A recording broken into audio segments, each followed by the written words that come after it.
Hola amigos, ¿cómo están? Un placer saludarlos. Hoy es un día histórico. Hoy día vamos a tener una persona muy especial que de hecho que al escucharlo vamos a ver cómo puede mejorar en muchas áreas de nuestra vida. Es un ser que realmente está inspirando a muchas personas, les está dando las herramientas para salir adelante. Ustedes saben que estamos viviendo en una etapa bastante diferente, ¿no? Una etapa de la pandemia con incertidumbre y necesitamos herramientas para salir adelante, fortalecernos y bueno, el día de hoy vamos a tener la presencia de una persona muy especial, un ser que realmente está cambiando la vida de muchas personas. En el año 2010 tuvimos la oportunidad de conocerlo a través de un video que se llama El Circo de la Mariposa. Y esto nos ha acompañado hasta el día de hoy. Todos los seminarios o reuniones de entrenamiento han sido tan importantes que nos ha dado pues esa visión de las cosas que debemos hacer. Ha ayudado a gente que no podía hablar en público, lo hacía, gente que tenía miedo a manejar, salía, gente que no tenía miedo hasta nadar, podían hacerlo, y esa transformación es la que muchos de nosotros necesitamos. Ahí nos dimos cuenta que las limitaciones no son físicas, sino son mentales. Así que estamos muy contentos de esto, y bueno, el día de hoy vamos a conocer a nuestro querido Nick Vujicic. Bienvenido, Nick. Nice to meet you. Nick, es un gusto saludarte. Estoy muy emocionado de que estemos conectados ahora. Te cuento un poco cómo fue que te conocimos. Estuvimos hace unos años, más o menos en el 2010, en un seminario donde un coach nos mostró un video y nos pidió que dentro del video nos podamos identificar con alguna persona que estaba dentro de esta película, ¿no? De este cortometraje. Y dentro de ver la película fue que vimos el circo de la mariposa y fue realmente espectacular. Yo me identifiqué mucho con tu historia porque venía de varios golpes que me habían pasado desde pequeño y desde ese momento yo sentí un cambio tremendo. Y en mis seminarios, porque nosotros nos dedicamos a lo que es emprendimiento, ayudamos a las personas a salir adelante, he proyectado ese video hasta el día de hoy y ha sido unos cambios tremendos que han tenido las personas, como por ejemplo, gente que tenía miedo a hablar en público, lo hacían, gente que tenía miedo a manejar, manejaban, y gente que tenía miedo, no sé, pues a comunicarse con otra persona, lo podían hacer porque entendimos pues que las limitaciones no son físicas, ¿no? Sino son mentales. Entonces, viendo eso, un día dijimos, algún día tenemos que tener a Nick en nuestro seminario, que esa expresión de video se convierta en algo donde podamos estar juntos compartiendo este mensaje para más personas. Entonces, hemos elaborado unas preguntas, Nick, a las cuales me gustaría que nos ayudes a resolver. Y bueno, te agradezco enormemente este espacio, sé que tienes un tiempo limitado y muchísimas gracias en verdad porque es un momento especial para nosotros. Entonces, vamos a empezar con las Gracias preguntas. y gracias a Dios. Los amo. Dios te bendiga y gracias por tu amor para mí. And un día a la vez, muy esperanza.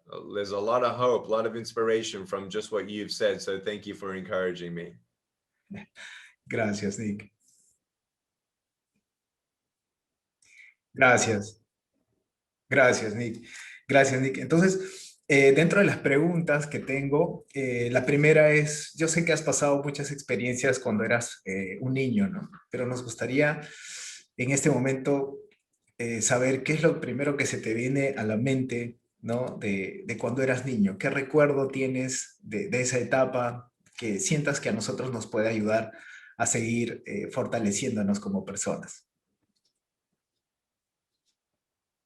So one of the things that I realized was that I had no arms and legs and I looked different, but I didn't think it was such a big deal until I actually went to school and I saw how people would react to me.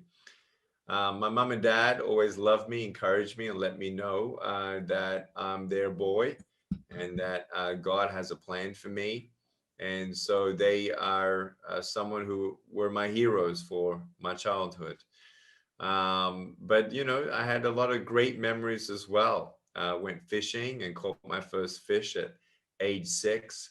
had my first wheelchair at age 6, was introduced to a computer at age 6. So I was very privileged back in Australia at that time to have those opportunities that many people, even still today in some parts of the world, still don't have that opportunity. And I just remember that my parents were always busy, but when we were home, we'd have a lot of family time.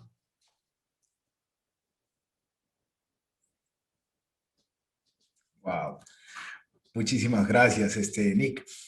Y cuando tú estabas en el colegio, nosotros como emprendedores, pues nos lanzamos a hacer cosas muchas veces sin terminar ni siquiera una carrera universitaria o hasta incluso no han terminado las escuelas muchas personas, ¿no? Y nosotros sabemos que al inicio, cuando tú fuiste a estudiar, fue un reto para ti porque te habían puesto en colegios que incluso estaban avanzados, ¿no? ¿Cómo superaste esa etapa en la época? Overcome about your bullying at school, uh, struggles there? Yeah, for me, I definitely tried to tell a teacher and it wouldn't help. And then I would find myself isolating my own self from everyone else, feeling like just because a couple people felt that way, maybe that's really how everyone felt. I told my mom and dad I don't want to go to school because they're teasing me. They said, you have to go to school. And so it was a daily struggle. I did have a couple of friends that I realize now were always there for me. And, generally most people were kind, but it was those who negatively came across and persistently picked on me. That led me to ask bigger questions. Why me? What plan and purpose and hope do I have in my life? And what kind of job am I going to get? I'm not going to get married. I've actually married a Mexican born and raised in Mexico. Her name is Kane. Her father was Japanese. And it's been an incredible journey now, seeing that we have 4 children together and traveling to 74 countries around the world and becoming the top motivational speaker in the world under age 40. You really are honored in seeing the fruit from your labor, but when you're in the storm, it's very difficult. And so that storm was cold, it was dark, it was lonely. And I believe that each and every one of us have areas of life such as faith, family, friends, finance, and fitness, which are all very important to maintain and check in health. And so for me, I didn't have any faith at that point. My family and my friends were there. Money wasn't an issue and fitness wasn't an issue at age 10 years old. I looked at my life and I'm thinking, I don't have anything really to live for. There's no purpose. And if I'm just going to be a burden to my parents, I'm not going to get a job, not going to get married, then why am I here? And so I even doubted that I'd get a tertiary education in university. And so I actually attempted suicide at age 10. I felt like I'm going to be facing bullying for the rest of my life. In fact, pre-COVID, I'd been able to do anonymous surveys in nearly 300 schools in America. And we did a survey where we found 6 to 12% of all teenagers had thought of committing suicide. 3 to 6% have actually attempted suicide. 40% of the reason for attempted suicide was because of bullying, and 40% because of a brokenness in their home. And because I was affected with bullying and attempted suicide, I now have a passion to reach out through a curriculum, AIA curriculum, with a social emotional learning curriculum that helps students understand what their value is, to be self-aware, that it's not about what people think of you or how you look, whatever differences we have, but that we all have value and that we all need each other. We all need more love in this world. We need to love ourselves before we can ever believe that we can change the world in a humble way. And so for me, it was difficult. But then at age 13, I started being thankful for what I had instead of being angry for what I did not have. And so we're very, very thankful for that opportunity to have a family that loved me, because not many children have a loving home. And that love enabled me to have a little bit of self-love to not give up. And my faith then started at age 15. And never had I dreamt that I'd become a speaker. It was the janitor at my high school who was cleaning the toilets who said for the first time, "You're going to be a worldwide speaker." And I said, "You're crazy." And I started speaking and got invited to many opportunities and walked through those opportunities. And later on became an entrepreneur after doing some things as a late teenager, early 20s young man. Wow. Nick, y en la etapa en la que viviste del bullying, porque tú eres un defensor también de este tema de las palabras a veces que son muy duras para la gente, ¿no? El tema del bullying que te hicieron desde pequeño, pero también veo que tú logras a través de tu forma de ser, de tu sonrisa y tu alegría, ¿no? Cambiar esa situación. Y esto pasa porque a nosotros como emprendedores nos dicen fracasados, nos dicen no les va a funcionar, dedíquense a otra cosa, etcétera, ¿no? Muchas cosas. Pero hay una parte que he visto de ti en tus conferencias, en tus historias, donde cuentas que un día estabas en un auto y bajas el vidrio del carro y al costado tenías a una persona, una chica que te miraba y que se miraban los dos y luego tú giraste, ¿no? Giraste por completo y, o sea, hice un giro completo y fue muy gracioso, o sea, cómo lo contaste, pero esto representa un poco a lo que es el sentimiento de cambiar ese dolor que se podría decir para las personas con algo que pueda representar alegría, ¿no? ¿Cómo nos puedes expresar esa acción?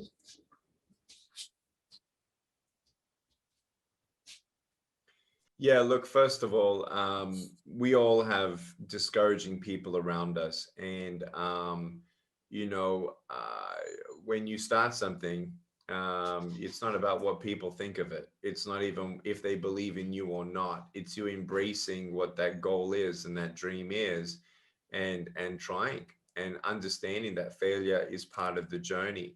Failure is part of the process. And so for me, you know, we all need to understand that short-term, mid-term, long-term goals are very important for us to have vision. And when people get in the way, don't let people get in the way. Don't be prideful about it. Don't be egotistical about it. Keep humble. But, you know, with your short-term, mid-term, long-term goals, write them down, especially with your short-term goals, to build that confidence to help you be encouraged. Maybe write down those micro goals, maybe the next 10 things that you got to do towards your bigger goal in the next 30 days. And when you achieve that, cross it off because you realize the progress that you do have.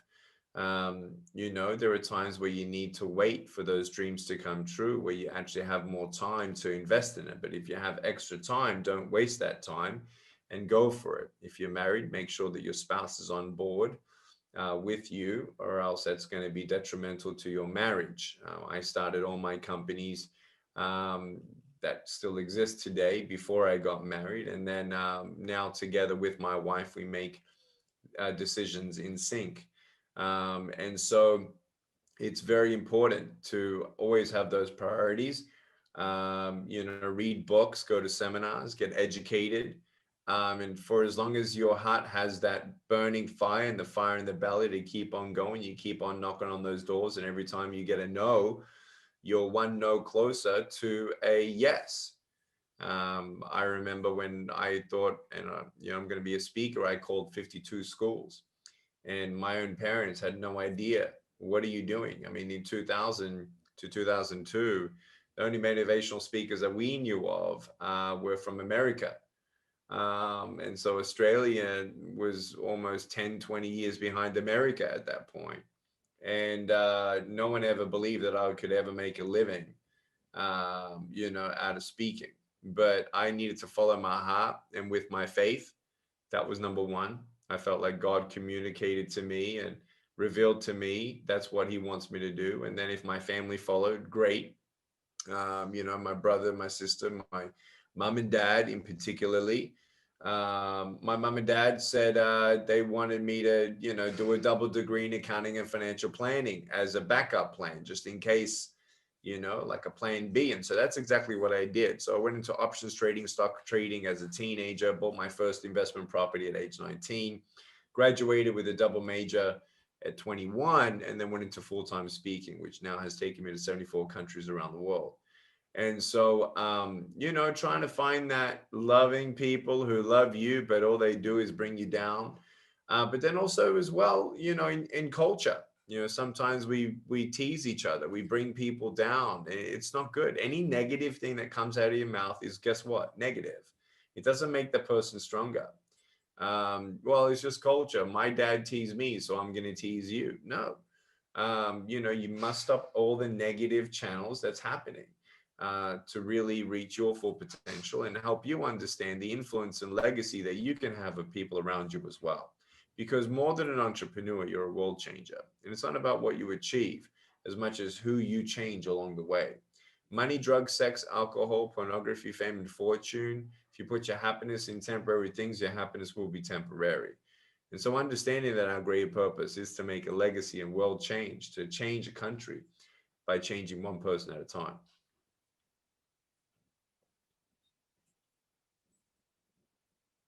Wow, muchísimas gracias, Nick.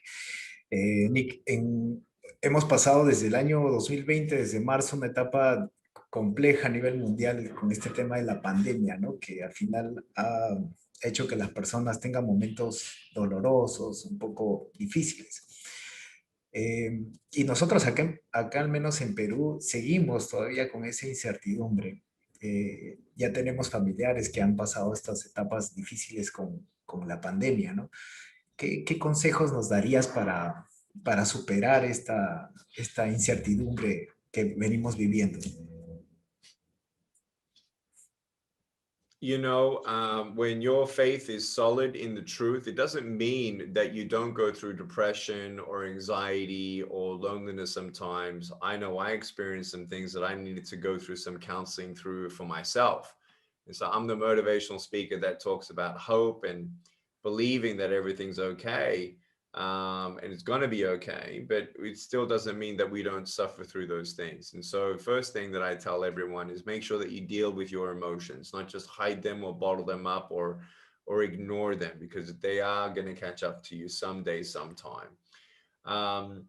Second is know that this is not the last crisis. Arguably, though, this is the most unique crisis that may actually alter the entire world. I, as a man of faith, believe in the Bible, and we know what the Bible says about what's happening with the world order and how we need to be looking out for that, where you will not be able to buy or sell without a chip. And then you see Amazon, you know, bringing a chip on board. Now, this book's been written for thousands of years, and obviously with the prophecy, we must understand that it's more than just a book. You need to read the Bible yourself. And really, if you have faith, we know that then the faith in God that never changes, knows exactly what's going on. He's not surprised by anything, but he's for us. He's not against us. And so will I make some decisions for my family that may seem counterintuitive, counterculture? I don't trust a lot of people, and I don't believe this is the end of it. I think that a lot of people are going to continue to suffer. I think there's a lot of corruption in the world, in every country, that has the influence of United Nations and the World Health Organization and many, many things that are happening that I don't agree with. But what we must understand is that you need to live out according to your own conviction and your faith, your family, your friends, your finance, your fitness. Do everything you can to be healthy. So in your soul and spirit, for me, I pray every day. I listen to music every day that encourages me and my soul and my spirit. And I also check on other people. How you doing? And when I wasn't doing good, I'd ask people to check in on me, because I think we need each other more than anything. Apart from God, we need each other. And so I think this is going to be different. Many people don't know this, but I've had death threats in my life. I have made some moves accordingly with our COVID crisis, financial crisis, and other things. I know the flu is real, but it's just another flu. And so it's been detrimental to so many people, unfortunately. And governments are going to have to make decisions accordingly, according to whatever they think is best. There's a massive division in America. I think there's a 30% chance that America will become two countries. That's how I feel right now in this country. And so I don't think we've seen the end of anything. I think we're only seeing the beginning of things. And I'm literally making steps accordingly. People are already asking me, will you take the vaccine? What if you don't take the vaccine? Then you don't travel. There are reasons why I know I will do what I do or not do what I don't do. And I need to live according to my own conviction.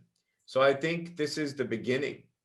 And actually now on the other side of my own little counseling sessions and time to process and shift gears.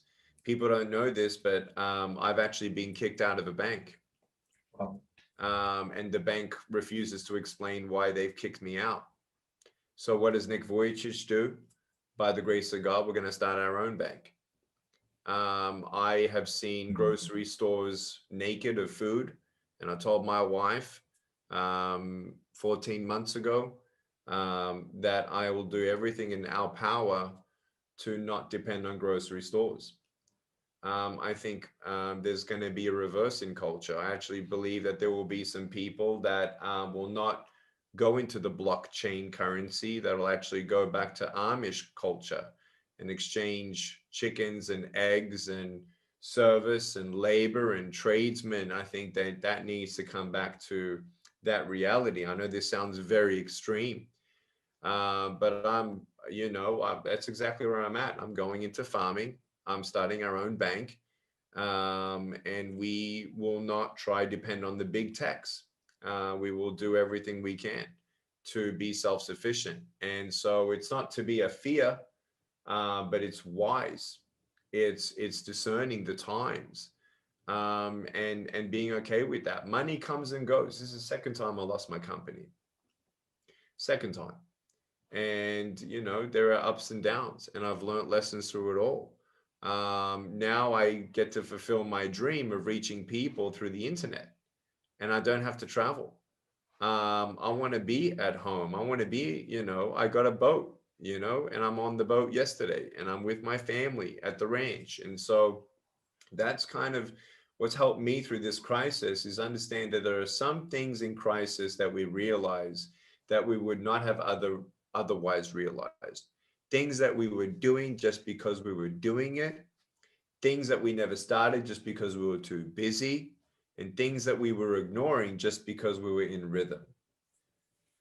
With this disruption, this is the greatest time to do some self-discovery, investing in your marriage and investing in your family. So many of my friends went through divorce just because they now had to face their spouse and their hidden secrets. If you have any hidden secrets from your spouse, get it out now. Go through counseling. Your family is everything.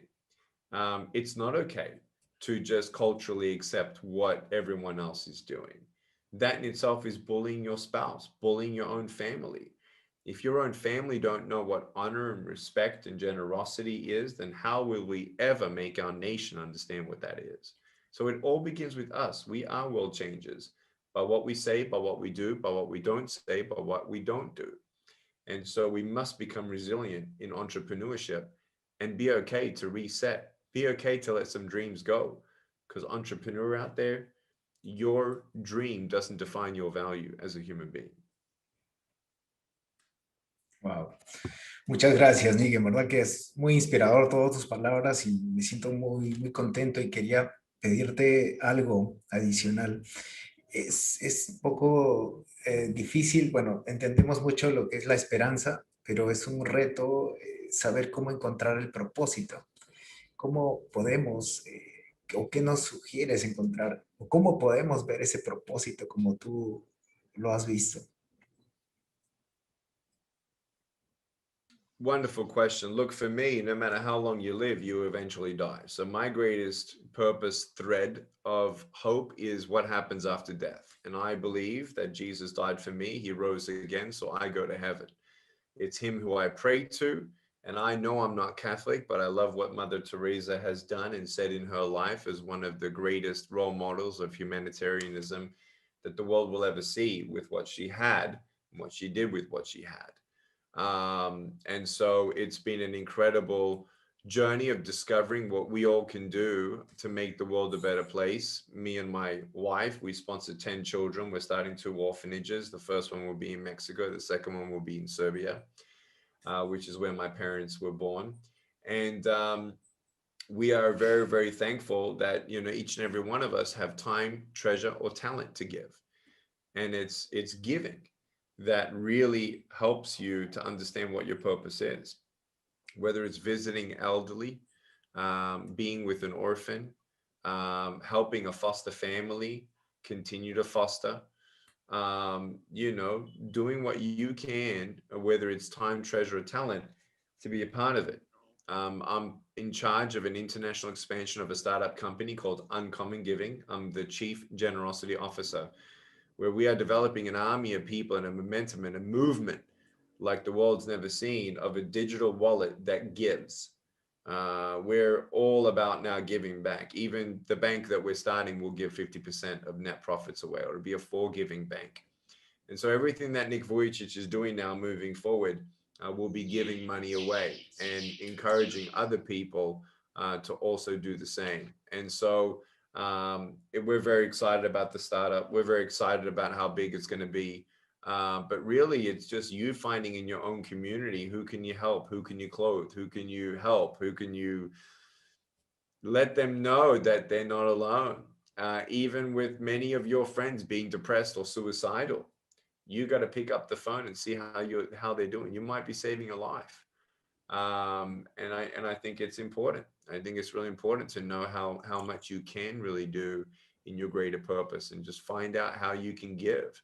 And when you are in that mode of giving, you realize really quickly that it's better to better to give than to receive.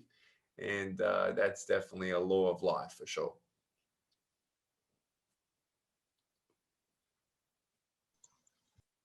Oh, muchísimas gracias, Nick. Bueno, para cerrar esto, me gustaría que puedas regalarnos un mensaje para las mujeres, ¿no? Acá nosotros en nuestra comunidad tenemos casi el 80% son mujeres. Bueno, que han pasado momentos difíciles, pero que tienen una fuerza interior grande. Pero nos gustaría que les puedas dar a ellas un mensaje, ¿no? Un mensaje para seguir dándole esa fuerza interna que tiene para salir adelante con su familia. I think it's being true to yourself, taking one day at a time, doing your best and trusting God in the rest, and getting inspired by other women maybe that have gone through difficulties, that have proven their success and their truth to themselves. And I think it's being aware of your surroundings and choosing your battles wisely and doing what you can to reach whatever goals you can, but do everything you do in love and in respect, but love.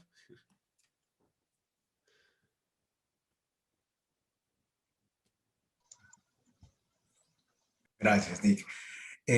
Bueno, ya estamos a puertas del evento que tenemos organizado para el 21 y 22 de mayo. Sé que tienes algo preparado para nosotros. Nos gustaría que nos puedas contar al menos un poquito de lo que tienes para el 21 de mayo, Nick. Yeah, I'll be talking about how to deal with your emotions, how to have an attitude of gratitude, how to change obstacles into opportunities, the importance and how to reset your goals. And then the last pillar is going to be the power of pace and perspective, with time management, prioritization, and the perspective of your whole life, and even your perception of time itself. Wow, muchísimas gracias, Nick, por todas tus palabras. Ha sido genial compartir contigo estos minutos. Bueno, espero que nos podamos conocer pronto, ¿no? Y obviamente personalmente. ¿no? Para poder seguir aportando y ayudándote también en la misión que tienes, porque de alguna manera el hecho de estar conectados, te ayudamos a conectarte con otras personas también, ¿no? Para que esa misión siga creciendo. Y también nosotros, ¿no? Yo tengo mi esposa, mis hijos, son mellizos, ¿no? Tienen año, 5 meses, mis hijos. Ahí está su foto de detrás. Entonces, bueno, podemos hacer cosas muy grandes y te agradezco enormemente este tiempo. Gracias por existir, gracias por estar al servicio, gracias por sensibilizar este corazón, ¿no? Y no solamente me imagino el mío, de todas las personas que te van a ir escuchando poco a poco. Gracias por ese momento especial, Nick. No, yo solamente quiero... Love you, God bless you, and thank you for your time and the opportunity, and felicidades por todo, and we'll see you soon. Nos vemos pronto, Alexis. Muchas gracias por esta entrevista. Que Dios te bendiga. Igualmente, muchas gracias, Nick. Saludos en casa. Éxitos. Bravo. Gracias. Los amo.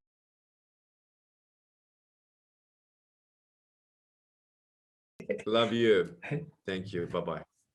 Bueno, amigos, hemos estado hace unos instantes con Nick Vujicic. Ha sido una experiencia muy poderosa. En verdad, siento que mis manos están, o sea, se me ha bajado un poco la presión de la emoción y sobre todo de todo lo que nos ha dicho, ¿no? Yo creo que ha sido un espacio de generar conciencia en todo aspecto, de entender cómo funcionan las cosas y sobre todo de cómo debemos nosotros vibrar con ese amor, ese cariño, ese afecto, ese reconocimiento hacia nuestra familia, lograr comunicarnos, como él dice, ¿no? Si tú te sientes solo, si sientes que las cosas no van, llama a alguien, conversa con alguien, comunícate con alguien y eso puede hacer un cambio tremendo en tu vida.